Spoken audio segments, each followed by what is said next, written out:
कैसे कैलकुलेट की जाती है, पर उसके बारे में एक इम्पॉर्टेंट चीज़ है जो याद रखनी होती है आपको। क्या है वो? रेंज का फॉर्मूला आपको मिल चुका है कि अगर आपने एक प्रोजेक्टाइल को फेंका है, ठीक है ना, मान लेते हैं कि आपने प्रोजेक्टाइल को यू स्पीड बना के थीटा एंगल पे फेंका है, तो उसके लिए हमारे पास रेंज का जो फॉर्मूला आ गया था वो आ गया था u square sine 2 theta by g. ठीक है ना, ये हमारे पास फॉर्मूला आ चुका है। अब बात यह है कि इसके अंदर अगर आप थीटा को 0 पुट करो, यानी कि एकदम हॉरिजॉन्टल ग्राउंड पे पैरेलल आप इसको फेंक रहे हो और ग्राउंड से ही फेंक रहे हो, तो रेंज कितनी आ जाएगी? देखो 0 रखते ही आपको मिल जाएगा रेंज 0 है। समझ आई बात? तो रेंज आपको कितनी मिल गई? 0। अच्छा, यही सेम रेंज आपको दोबारा कब मिल सकती है? तो आप देखते हो जब 2 थीटा की वैल्यू 180 डिग्री हो जाएगी, या मैं बोलूं कि range at theta is equal to 90 degree, 90 degree अगर मैं पुट करूंगा तो फिर रेंज कितनी आ जाएगी? तो आप देख रहे हो कि रेंज फिर से क्या आ जाएगी? 0। और लॉजिकल भी है, आप बॉल को अगर पूरा वर्टिकली ऊपर फेंकोगे, यानी आपने आगे की तरफ कोई स्पीड नहीं दी, अगर आगे की तरफ कोई स्पीड नहीं दी तो बॉल आगे की तरफ जाएगी ही क्यों? तो हम देख सकते हैं कि जो रेंज 0 डिग्री पे आई है, एग्जैक्टली वही रेंज हमारी कहाँ आई है? 90 डिग्री पर आई है। तो अगर मैं मैक्सिमम रेंज की बात करूं, मैक्सिमम रेंज, तो किसी भी फंक्शन का मैक्सिमम मिनिमम निकालना, ये हमने बेसिक मैथ्स में सीख लिया है। जिस भी फंक्शन को आपको मैक्सिमम मिनिमम निकालना है उसको आप क्या करते हो? डिफरेंशिएट करके 0 के इक्वल कर देते हो। तो मैं बोल सकता हूँ D R by d theta, ये क्या हो जाना चाहिए? 0 हो जाना चाहिए। यानी कि d by d theta of u square sine 2 theta by g, ये आपका 0 हो जाना चाहिए। इसको मैं सॉल्व कर लेता हूँ, तो ये मुझे मिल जाएगा यू स्क्वायर तो एज इट इज है, जी भी एज इट इज है, साइन 2 थीटा को हम चेन रूल से अगर करेंगे तो ये हमें मिलेगा कॉस 2 थीटा और into sine theta, sorry cos theta, ठीक है ना, इंटू 2।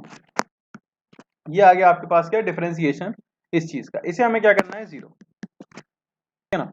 यहां से आपको मिल गया क्या कि cos 2 थीटा, इसकी वैल्यू क्या हो जानी चाहिए? 0। तो आपको यहां से दिख जाएगा 2 थीटा की वैल्यू क्या हो जानी चाहिए? पाई बाई 2, या जिसे हम कहते हैं 90 डिग्री, और थीटा आपको मिल जाएगा कितना? 45 डिग्री। यानी कि किसी प्रोजेक्टाइल की अगर आपने स्पीड फिक्स कर दी है और आप उसकी रेंज को मैक्सिमाइज करना चाहते हो, आप चाहते हो सबसे ज्यादा दूर जाके गिरे, ठीक है ना, इस तरह से ये रेंज मैक्सिमम अगर आप करना चाहते हो, तो आपको कितने एंगल पर उस पार्टिकल को प्रोजेक्ट करना होगा? हमें उसे 45 डिग्री के एंगल पे प्रोजेक्ट करना होगा। तो होता कैसा है ये देख लो। अगर इसका हम ग्राफ प्लॉट कर लें तो कुछ ऐसा बनेगा, ठीक है ना। ये मान लो वर्टिकल डायरेक्शन है, ये आपकी हॉरिजॉन्टल डायरेक्शन है। थीटा 0 पे आपको पता है रेंज लगभग 0 है, तो छोटे से एंगल पे कुछ रेंज होगी। एंगल बढ़ाने से रेंज क्या होती रहेगी? बढ़ती रहेगी। रेंज मैक्सिमम आ जाएगी आपकी कब? मैक्सिमम रेंज मुझे मिल जाएगी 45 डिग्री पे। यानी कि उसके बाद फिर से रेंज क्या होने लगती होगी? घटने लगती होगी। और हाँ, क्योंकि अब ज्यादा वेलोसिटी का कंपोनेंट कहाँ जाने लगता है? वाई में जाने लगता है, तो हाइट बढ़ने लग जाती है और रेंज क्या होने लग जाती है? घटने लग जाती है। तो यहां से हमें क्या बात पता लगती है कि जैसे जैसे थीटा बढ़ाते हो हाइट तो बढ़ती रहती है, बात सही है, लेकिन थीटा बढ़ाने के साथ, हॉरिजॉन्टल के साथ जो थीटा है उसे बढ़ाने के साथ रेंज शुरुआत में तो बढ़ती है, 45 पे मैक्सिमम होती है और फिर जो है घटने लग जाती है। तो मैं ये कह सकता हूं कि range at angle theta is equal to range at angle 90 minus theta, 90 minus theta। आप चाहो तो रेंज के फॉर्मूले में पुट करके देख लो, दोनों वैल्यूज आपको सेम मिलेगा। तो ये चीज याद रखना कि मैक्सिमम रेंज कब मिलेगी, इसका काफी यूज आएगा फ्लूइड मैकेनिक्स वगैरह में। मैक्सिमम रेंज कब आएगी? मैक्सिमम रेंज आ जाएगी आपके पास 45 डिग्री पे, बाकी जो रेंज थीटा पे है वही रेंज कहाँ मिल जाएगी? 90 माइनस थीटा पर भी मिल जाएगी। हाँ बिल्कुल बोल सकते हैं कॉम्प्लीमेंट्री एंगल्स। क्लियर है क्या सभी को?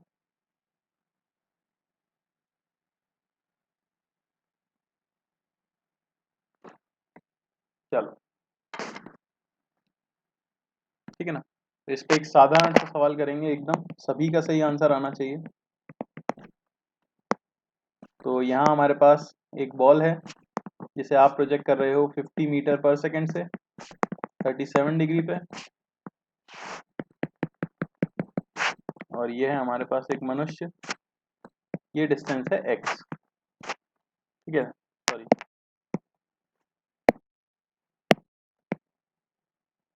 ठीक है ना।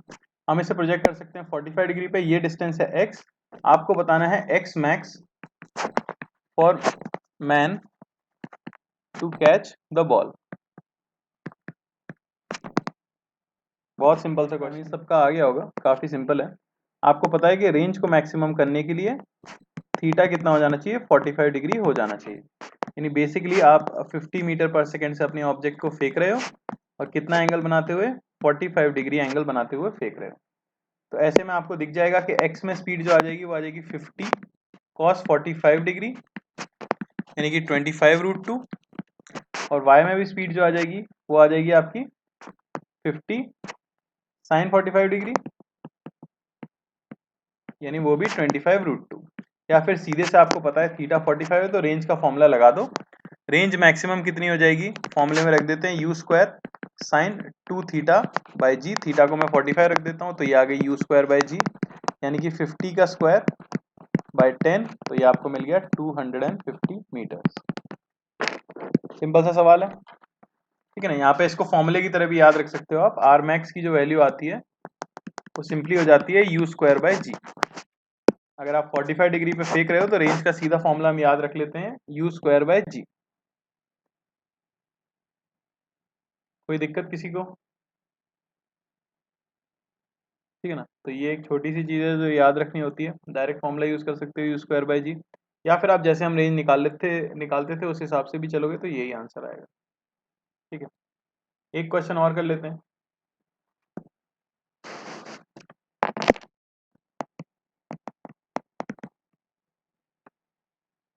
ठीक है, तो इस तरह का कुछ दिया हुआ है आपको, स्टेप्स हैं सीढ़ी के, ठीक है ना।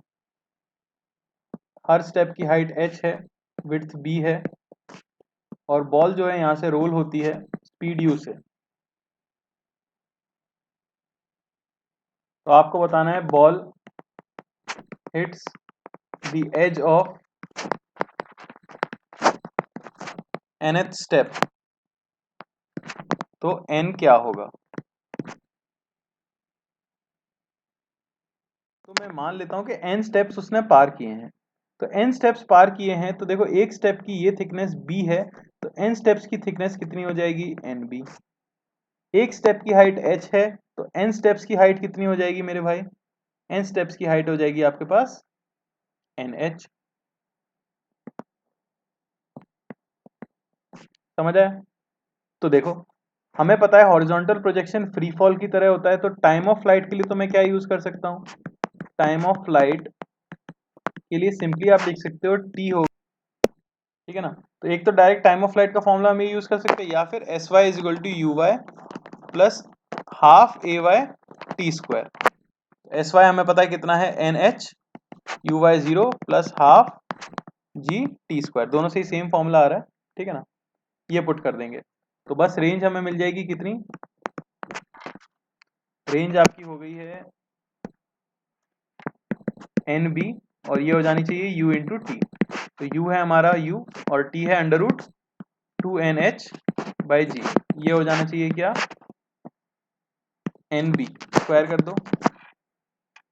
तो यहाँ क्या मिल जाएगा हमें, यहाँ मिल जाएगा u स्क्वायर, सॉरी यहाँ मिल जाएगा एन स्क्वायर बी स्क्वायर, ये हो जाना चाहिए u square 2nh by g. एन ही तो निकालना था हमें, कट गया एक एन, तो एन आपको मिल गया कितना 2u square h by G B square. समझ आ रहा है, क्लियर है सभी लोगों को, किसी को कोई कष्ट समस्या दुख। बस रेंज और टाइम ऑफ फ्लाइट था, ठीक है ना। चलो भाई बढ़ जाए आगे, ठीक है। अब अगली चीज है इक्वेशन ऑफ ट्रेजेक्ट्री।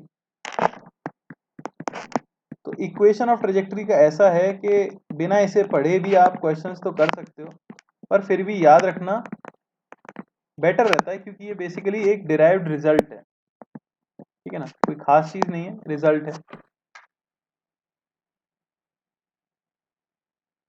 हाँ बिल्कुल आशुतोष, यूज कर सकते हैं, टी को N B by U use कर सकते हो बिल्कुल। क्योंकि x में स्पीड कांस्टेंट है। तो देखो मैंने मान लो u स्पीड से बॉल को फेंका है, ये उसका पाथ है, ये एंगल थीटा है। तो हमने देखा था कि इस पार्ट को आप बोलते हो ट्रेजेक्ट्री, बेसिकली पाथ को बोला जाता है ट्रेजेक्ट्री, जो कि प्रोजेक्टाइल मोशन में क्या आता है, आपके पास एक पैराबोला आता है। और बेसिक मैथ्स में हमने देखा था कि पैराबोला कब आता है, जब क्वाड्रेटिक इक्वेशन होती है। तो मुझे यही निकालना है। तो किसी भी कर्व की इक्वेशन हम जब निकालते हैं, जैसे स्ट्रेट लाइन की y equal to mx plus C, circle की x square plus Y square equal to R square, तो वो बेसिकली उस कर्व के ऊपर x कोऑर्डिनेट और y कोऑर्डिनेट के बीच का रिलेशन होता है। तो यहाँ भी इस कर्व के ऊपर कोई एक रैंडम पॉइंट अगर मैं चूज कर लूं x, y, तो इसके x कोऑर्डिनेट और y कोऑर्डिनेट की रिलेशन को ही इक्वेशन ऑफ ट्रेजेक्ट्री बोल दिया जाएगा। कोऑर्डिनेट x, y होने का मतलब ये हुआ कि x में डिस्प्लेसमेंट तो है x और y में डिस्प्लेसमेंट तो है y। तो मैं मान लेता हूं कि इस पॉइंट पे पार्टिकल पहुंचा है एट टाइम t, और ये सिचुएशन फेंका गया था t इक्वल टू 0 पर। तो अगर मैं x डायरेक्शन में देखूं तो देखो पहले स्पीड के कंपोनेंट्स ले लेते हैं। तो x में जो स्पीड का कंपोनेंट आ जाएगा वो आ जाएगा u cos थीटा, और y में जो स्पीड का कंपोनेंट आ जाएगा वो आ जाएगा आपका u sin थीटा। तो x के अंदर अगर देखा जाए तो टाइम कितना आएगा, देख सकते हो आप, चलना है उसे x, स्पीड हमेशा कांस्टेंट है u cos थीटा, तो टाइम आ जाएगा आपका x by u cos theta. अच्छा, इतने ही टाइम में y में डिस्प्लेसमेंट कितना हो जाना चाहिए भाई, y हो जाना चाहिए। ऊपर की ही डायरेक्शन को मैं पॉजिटिव ले लेता हूं, तो y के अंदर मैं लिख सकता हूं S Y is equal to U Y T plus half A Y T square. तो एस वाई तो है y, यू वाई है u sine theta into T, ये हमारे पास है ही, अभी मैं एज इट इज लिख देता हूँ। ग्रेविटी नीचे है तो माइनस आ जाएगा g इंटू टी स्क्वायर। ये आ गया आपके पास इक्वेशन नंबर 2। अब करना कुछ नहीं है, आपको बस फर्स्ट इक्वेशन को सेकंड में रख देना है। तो आपको यहां से मिलेगा y is equal to U sine theta into T की जगह पे लिख दूंगा x by U cos theta minus half G X square by U square cos square theta. और यहां से हमें रिलेशन मिल जाती है y is equal to X tan theta minus G X square by two U square cos square theta. इस चीज को हम बोल देते हैं इक्वेशन ऑफ ट्रेजेक्ट्री, क्योंकि आप देख सकते हो इसमें x और y सिर्फ वेरिएबल हैं और एक दूसरे पे डिपेंडेंट है। थीटा तो आपका कांस्टेंट है जिससे आपने फेंका है। तो अगर क्वेश्चन में आपको x दिया गया हो तो आप y निकाल सकते हो, y दिया गया हो तो आप x निकाल सकते हो। ऐसा क्वेश्चन हमने बिना ये पढ़े भी किया है, आपको पता होगा, ठीक है। तो आपको बताना है find x so that ball just grazes the top of pole।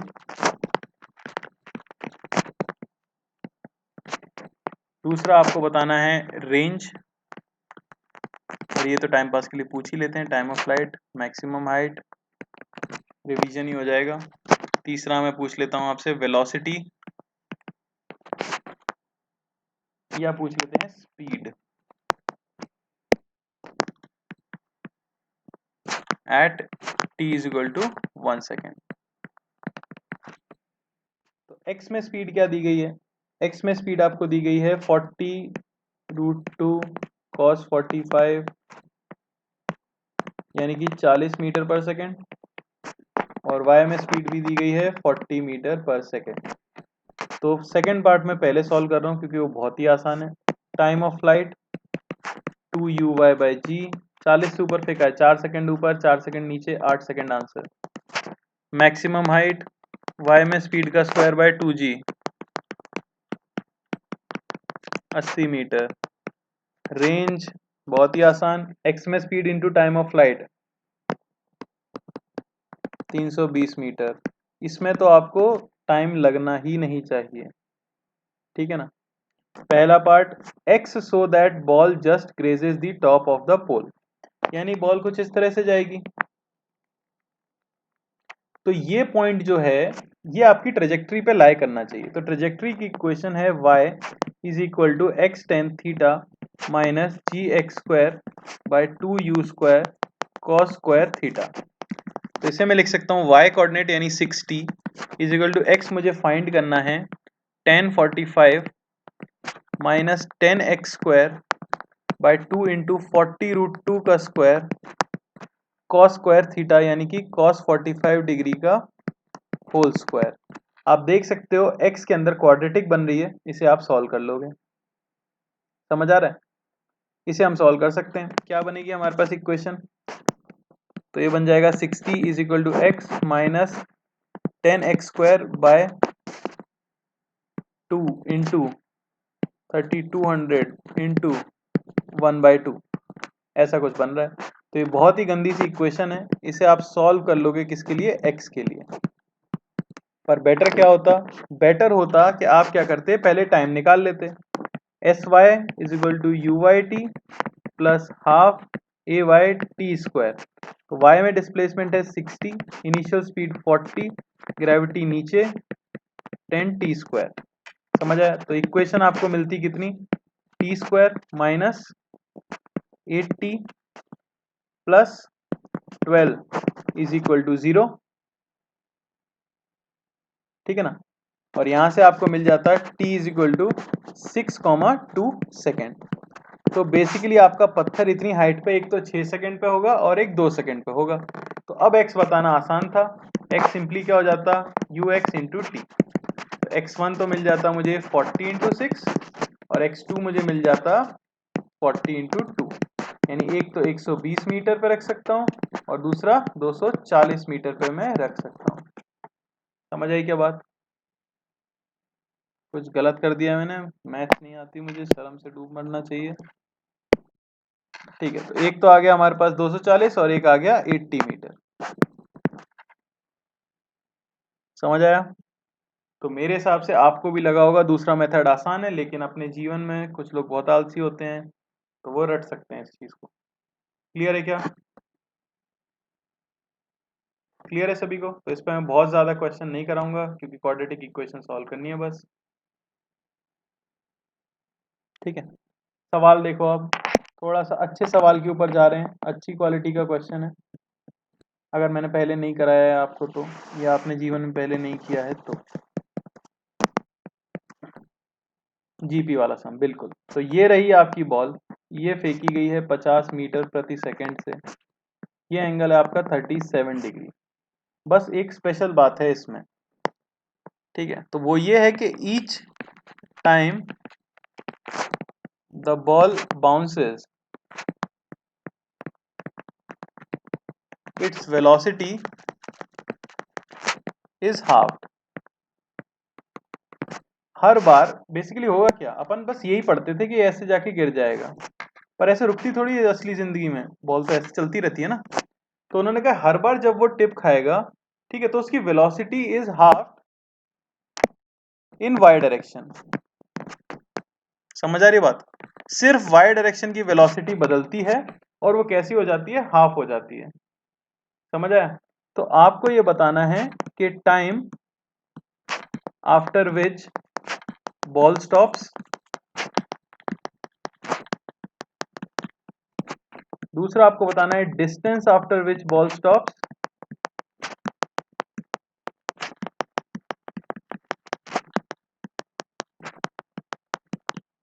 और इससे भी पहले आपको बताना है number of collisions before ball stops.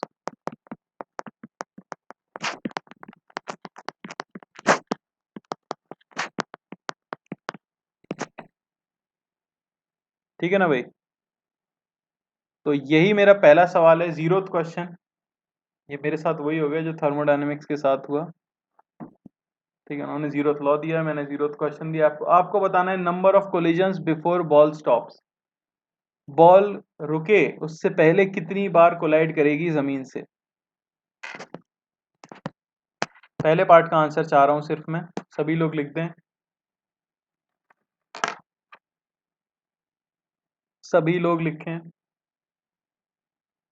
Y direction की स्पीड आधी होती जाती है, आधी, हर बार टकराने पे।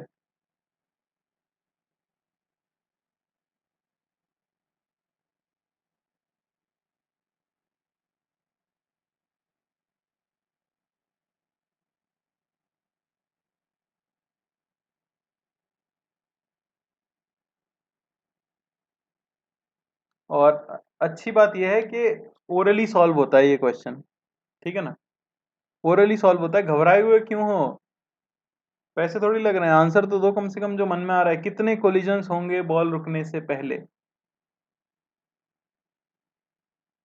ऑब्वियसली बॉल कब रुकती है, जब स्पीड 0 हो जाती है, ठीक है ना।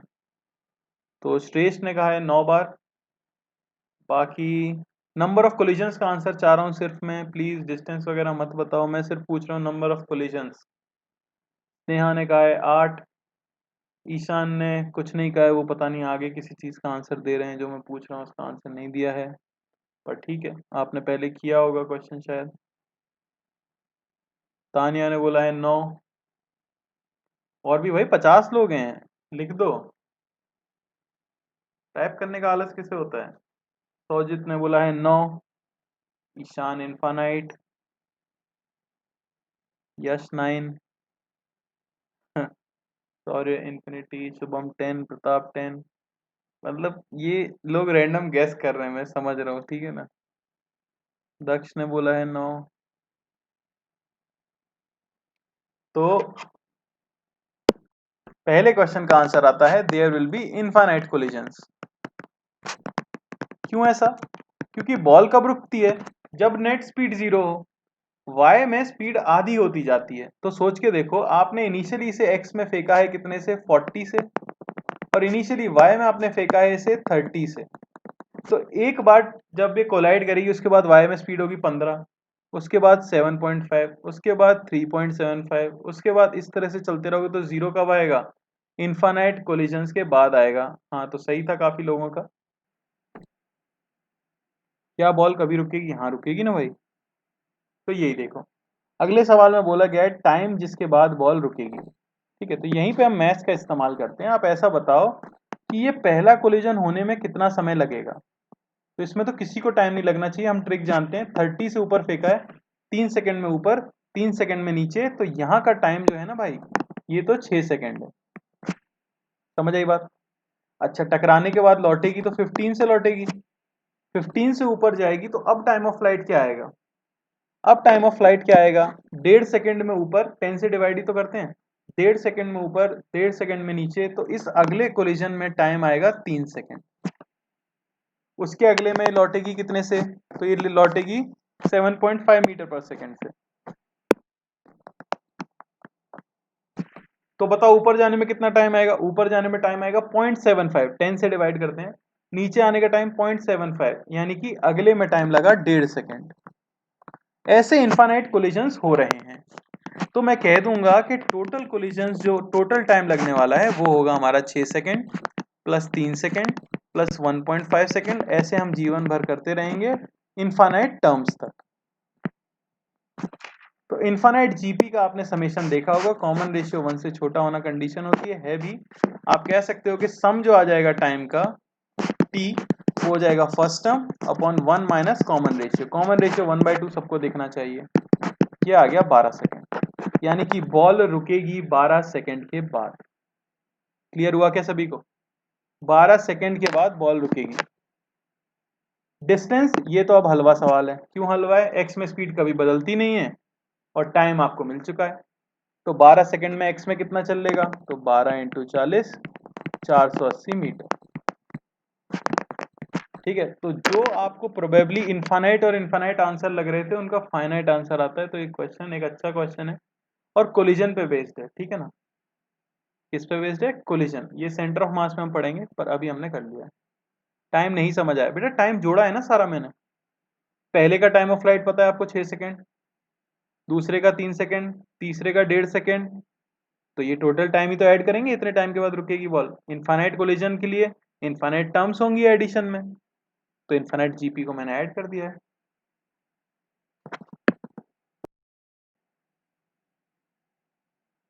किसने बोला बेटा वेलोसिटी रुकेगी नहीं? वेलोसिटी 12 सेकंड के बाद 0 हो जाएगी, पर 12 सेकंड में वो इनफाइनाइट बार टकराया होगा। समझ आ रहा है? सोच के देख रहे हो, 12 सेकंड में इनफाइनाइट बार टकराया। पहली बार टकराने में उसने 6 सेकंड लिए, दूसरी बार टकराने में उसने 3 सेकंड लिए, तीसरी बार में 1.5 सेकंड लिया, और फिर वो इनफाइनाइट बार टकरा गया। तो बहुत जल्दी जल्दी जल्दी जल्दी टकरा रहा होगा एंड में, ठीक है, और फाइनली जाके रुक गया होगा। क्लियर हो रहा है क्या आपको? बिल्कुल बिल्कुल बिल्कुल सही सुरेश। ठीक है ना। तो ये एक इंटरेस्टिंग क्वेश्चन था जो मैं कराना चाह रहा था। अरे यार ईशान मेरे भाई, रुका तो नहीं होगा, बात तुम्हारी सही है, रुका तो नहीं होगा, पर हम सबसे सटीक आंसर मैं आपको वो सिखा रहा हूँ जिससे आपका एग्जाम क्लियर होगा। मैं आपको वो नहीं सिखा पाऊंगा जिससे आप रिसर्च कर पाओ, समझ रहे हो। तो इसको क्वेश्चन को इसी तरह से करना होता है। ठीक है, बात तो सही है, सकता नहीं है भाई, एक्स में कोई एक्सटर्नल फोर्स नहीं है। अगर आपने एनएलएम थोड़ा बहुत भी पढ़ा है तो आपको पता है कि एक्स में पूरी तरह से आदमी रुक सकता ही नहीं, कभी भी एक्स की स्पीड थोड़ी जीरो होगी कभी। ठीक है ना। तो मुझे ये कह सकता हूं मैं कि स्टॉप्स की जगह मुझे कह देना चाहिए था स्टॉप्स बाउंसिंग।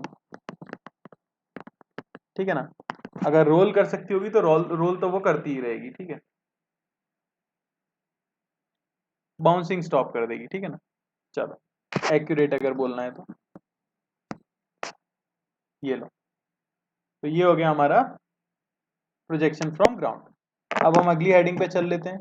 ठीक है, जो है प्रोजेक्टाइल या प्रोजेक्शन फ्रॉम अ हाइट।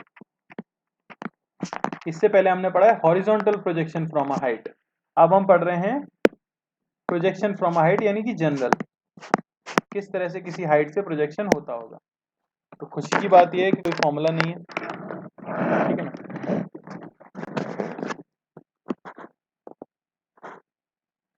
चलो देखो, तो ये रही आपकी बिल्डिंग।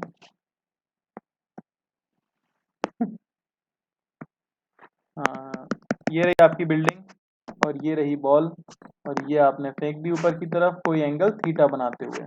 ऊपर फेंको या नीचे फेंको, करने का तरीका एक ही है। मैं एक बार बता रहा हूँ, बार बार एक ही चीज करके थड़ गए होगे तुम भी। ये हाइट है भाई एच। ठीक है ना। और बस ग्रेविटी नीचे लगती है हमेशा। वही निकालना है आपको, time of flight, maximum height, range, यही सारी चीजें पता करनी। तो बॉल जाएगी कैसे, ऐसे कुछ, तो यही कहलाती है रेंज। हाँ, इस केस में मैक्सिमम हाइट क्या आ जाएगी, तो मैक्सिमम हाइट आ जाएगी ये एच तो है ही है, प्लस एक्स्ट्रा जो स्मॉल एच आया होगा प्रोजेक्टाइल का वो। ठीक है, तो कैसे करेंगे वही, इसको आप ओरिजिन मानोगे, किसी एक डायरेक्शन को पॉजिटिव ले लोगे। तो मैं ले लेता हूं ऊपर की डायरेक्शन पॉजिटिव। ठीक है, वेलोसिटी के कंपोनेंट्स ले लेता हूं, ये आ गई यू एक्स बराबर यू कॉस थीटा, वाई में स्पीड आ गई हमारी यू साइन थीटा। अब सबसे पहले मुझे अगर निकालना है टाइम ऑफ फ्लाइट, अगर आपने लेक्चर ध्यान से सुना होगा तो आपको पता होगा टाइम ऑफ फ्लाइट के लिए हमेशा एक इक्वेशन है वही लिखनी होती है, S Y is equal to U Y T plus half A Y T square. Initially ball यहाँ थी, फाइनली बॉल यहाँ है। वाई में कितना चली, एच चली, कहाँ चली, नीचे चली। नीचे की डायरेक्शन कैसी है, नेगेटिव है, तो यहाँ लिख दूंगा मैं minus H is equal to, Y में इनिशियल स्पीड ऊपर की तरफ है, ऊपर की डायरेक्शन पॉजिटिव है, U sine theta into T plus half, gravity कहाँ है, नीचे, नीचे की डायरेक्शन नेगेटिव है, टी स्क्वायर। इसे सॉल्व करने से आपको क्या मिल जाएगा, टी। कोई फॉर्मूला नहीं है। ठीक है ना भाई। दूसरी चीज, मैक्सिमम हाइट की बात करें,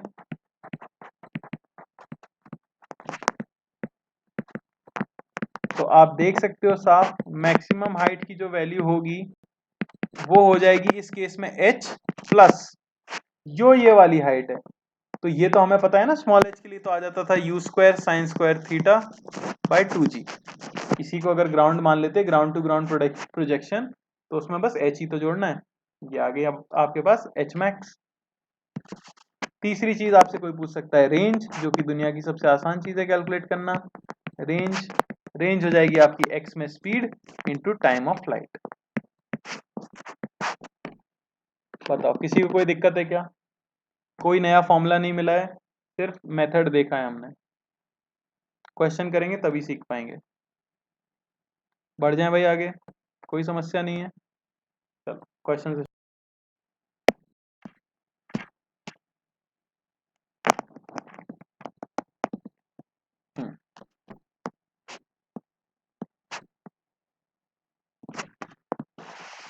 टाइम पास नहीं करूंगा और पहले ही सवाल में चीजें पूछ लूंगा। ठीक है ना, जो जो हमें पूछना होता है। रेंज हमेशा सेम रहेगी, रेंज बेटा यू एक्स इंटू टी, अगर एक्स में एक्सेलरेशन नहीं है तो अगर एक्सेलरेशन आ जाए x में तो ux into T plus half a x into t square. पूरा जीवन हमारा इन्हीं 3 इक्वेशन पे खत्म हो जाएगा। ठीक है ना। देखो ये फेंका मैंने 50 मीटर पर सेकंड से और ये फेंका मैंने 37 डिग्री से।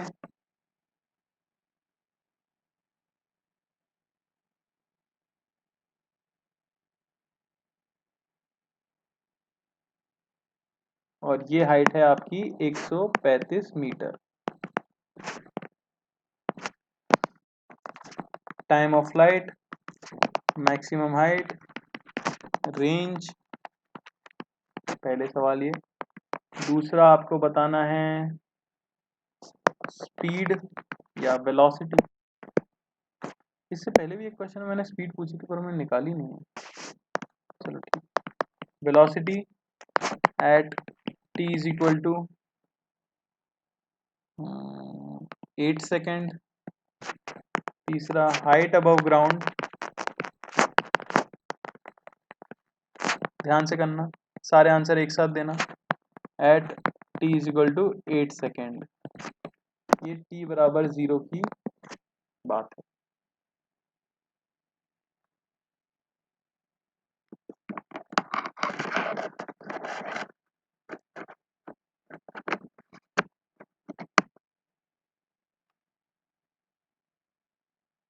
पहले मैं कंपोनेंट्स ले लेता हूँ। 50 cos 37 यानी 40 मीटर पर सेकेंड, 50 sin 37 यानी कि 30 मीटर पर सेकेंड। ठीक है ना। कौन सी डायरेक्शन पॉजिटिव लेनी है हमारी मर्जी होती है। ऊपर वाली ले लेता हूँ मैं पॉजिटिव। डिस्प्लेसमेंट नीचे की तरफ हुआ है तो नेगेटिव होगा। सबसे पहले टाइम ऑफ फ्लाइट वाई ये होना चाहिए U Y T plus half A Y T square. नीचे डिस्प्लेसमेंट है तो -135 is equal to U Y यानी 30 इंटू टी। ठीक है ना। प्लस हाफ, ग्रेविटी भी नीचे है तो 10 इंटू टी स्क्वायर। यहाँ से आप टी निकालोगे थोड़ी सी मेहनत करके, आपको आंसर मिल जाएगा क्या, 9 सेकेंड।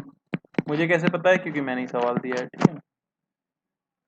सेमीकंडक्टर इंपॉर्टेंट है, हम सोचे बस एक्स्ट्रा ज्ञान है। एक्स्ट्रा ज्ञान ही है वो, पर मेंस के लिए इंपॉर्टेंट है। पर अब जिंदगी में ऐसा हो गया कि बिना मेंस के एडवांस नहीं होता, तो इम्पोर्टेंट तो है, बड़ा भी है काफ़ी। दूसरी चीज़ मैक्सिमम हाइट, तो मैक्सिमम हाइट का फॉर्मूला 135 तो रहेगी रहेगी भाई, plus you square sine square theta by 2g या you Y square by 2g। तो 135 प्लस वाई की स्पीड 30 का स्क्वायर बाय 2 इंटू 10, ये हो गया आपके पास 45 मीटर, यानी कि 180 मीटर जो है मैक्सिमम हाइट है ग्राउंड से। क्लियर हुआ कि सभी को। रेंज की बात करें, रेंज तो बहुत ही आसान है। रेंज आप बता सकते हो एक्स में स्पीड जो कभी नहीं बदलती, 40 इंटू टाइम ऑफ फ्लाइट 9 था, 360 मीटर। चलो आसान सवाल था, हो गया। अगली चीज है velocity at T equal to 8 second. T equal to 8 second पे वेलोसिटी चाहिए आपको। एक्स की तो कभी बदलेगी नहीं, तो ये आई कैप हो गया। ऊपर की तरफ अगर जे कैप ले लेता हूँ मैं, हालांकि मैंने दिया नहीं था, मेरी गलती है। प्लस, तो वो हो जाएगी आपकी कितनी, तो ऊपर फेंका था आपने कितने से, 30 से, तो 8 सेकंड में नीचे कितने से बढ़ जाएगी, 80 से। तो ऊपर 30 नीचे 80, बचा क्या, नीचे 50। या फिर लगा दो v equal to U plus 80, तो हो गया 30 माइनस 10 इंटू 8 जे कैप, यानी 40 आई कैप माइनस 50 जे कैप। समझ आया। आखिरी चीज देख लेते हैं। आखिरी चीज आपसे पूछी गई है height above ground at T equal to 8 second. तो 8 सेकेंड पे हाइट क्या है वो हमसे पूछा गया है। तो क्यों ना मैं 8 सेकेंड में y में डिस्प्लेसमेंट निकाल लूं और उससे 135 में से माइनस कर दूं, तो वही तो हमें हाइट मिल जाएगी, है कि नहीं। तो बस वही मैं कर दूंगा। मैं निकाल देता हूँ S Y is equal to U Y T plus half A Y T square. S Y U Y 30 था, टाइम 8 सेकेंड है, माइनस हाफ धरती 10 से खींच रही है इंटू 8 का स्क्वायर। ये हो गया 240 माइनस 320, ये आपको मिल गया कितना, माइनस 80 मीटर। माइनस 80 मीटर का मतलब क्या है, नीचे की तरफ 80 मीटर चल गया है डिस्प्लेसमेंट, तो ये 80 मीटर आया है। तो हाइट क्या हो जाएगी, 135 माइनस 80, 135 माइनस 80, हाइट क्या हो जाएगी 135 माइनस 80 मीटर। तो ये आपको मिल गया कितना, 55 मीटर।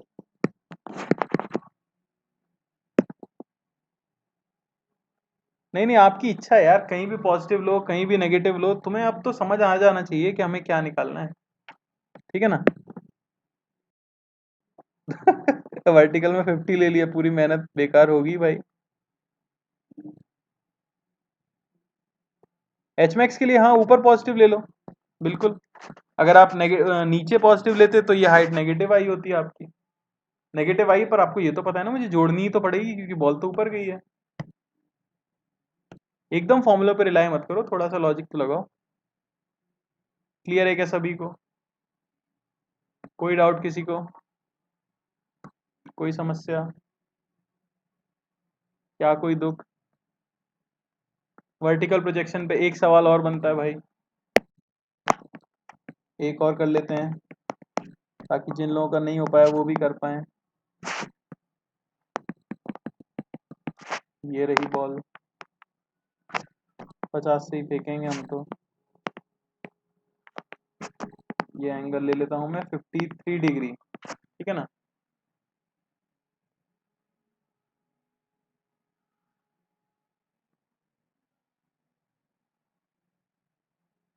ये ले लेता हूं मैं 280 मीटर।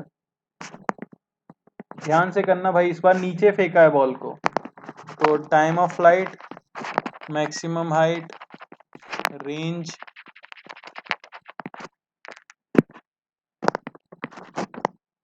और speed at t is equal to 2 second.